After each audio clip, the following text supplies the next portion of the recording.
আসসালামু আলাইকুম ভিউয়ার্স, কেমন আছেন সবাই? আশা করছি ভালো। তো আপনাদের দোয়ায় আমিও ভালো আছি। আজকে আবার চলে আসলাম আপনাদের মাঝে নতুন একটি রেসিপি নিয়ে। তো আজকে আমি আপনাদের দেখাবো আয়ের মাছ রান্না করা, কিভাবে আয়ের মাছ রান্না করে। আপনারা তো আপনাদের প্রক্রিয়ায় রান্না করেন, তো আমি দেখাচ্ছি আমি কিভাবে রান্না করেছি, সেটা আপনাদের সাথে শেয়ার করব। তো আমি মাছ প্রথমে ভেজে নিয়েছি, দেখতেই পাচ্ছেন আমার ভাজা হয়ে গেছে মাছ।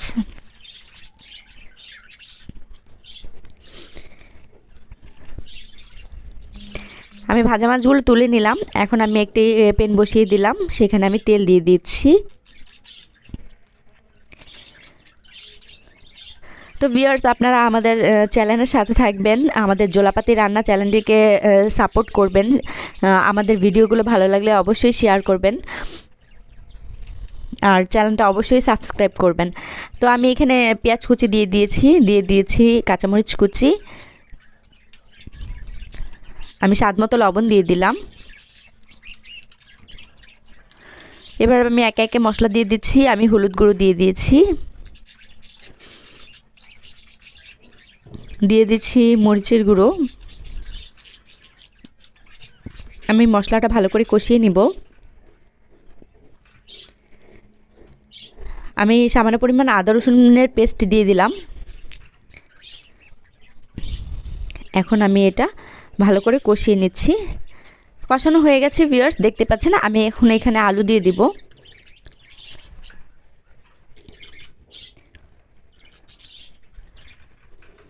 আমি ছোট ছোট করে আলু কেটে নিয়েছিলাম। তো আলুটা ভালো করে কষিয়ে নিব। কষানো হয়ে গেলে আমি এখানে টমেটো অ্যাড করে নিচ্ছি।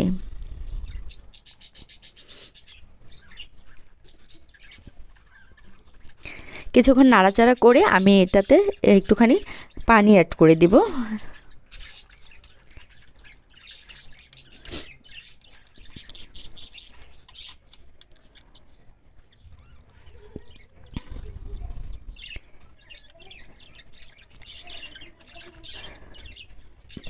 তো দেখতে পাচ্ছেন আমার এখানে বলক চলে আসছে। তো এখানে আমি দিয়ে দিচ্ছি হচ্ছে শাক বাটা, যেটা আপনাদের আগেও অনেকগুলো ভিডিওতে বলেছিলাম যে এখানে বিভিন্ন রকমের মশলা ভেজে বেটে নেওয়া হয়েছে, যাতে এটার এক্সট্রা গুণাগুণটা হচ্ছে এটা দিলে তরকারিটার ফ্লেভার আসে, খুব ভালো একটা ফ্লেভার আসে।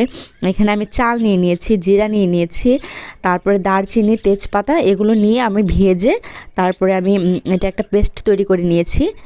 তো এরপরে আমি দিয়ে দিলাম মাছগুলো দিয়ে দিলাম।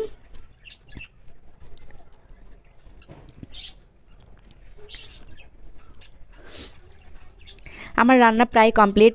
তো অবশ্যই আমাদের রান্নাটা যদি আপনাদের ভালো লেগে থাকে, এটা শেয়ার করে দিবেন আর সাবস্ক্রাইব করতে ভুলবেন না। লাস্ট পর্যায়ে আমি ধনেপাতা অ্যাড করে দিলাম। এখন আমি এটা নামিয়ে নিব, কারণ আমার তরকারিটা একদম কমপ্লিট। তো এই যে আমি পরিবেশনের জন্য এটা একটা পাত্রে ঢেলে নিয়েছি, দেখতেই পাচ্ছেন। আপনারা এইভাবে রান্না করে খেয়ে দেখবেন, অসাধারণ লাগবে। এটা টেস্ট একদমই আলাদা। আর আপনারা অবশ্যই এই তরকারিটাতে আমি যে মশলার পেস্টটা দিয়েছি সেটা দেওয়ার চেষ্টা করবেন, তাহলে এটার একটা ভিন্ন রকম স্বাদ পাবেন আর একটা অন্যরকম ফ্লেভার পাবেন, যেটা ভালো লাগবে। আপনারা ট্রাই করে দেখবেন, আশা করি ভালোই লাগবে। তো আমার রান্না কমপ্লিট।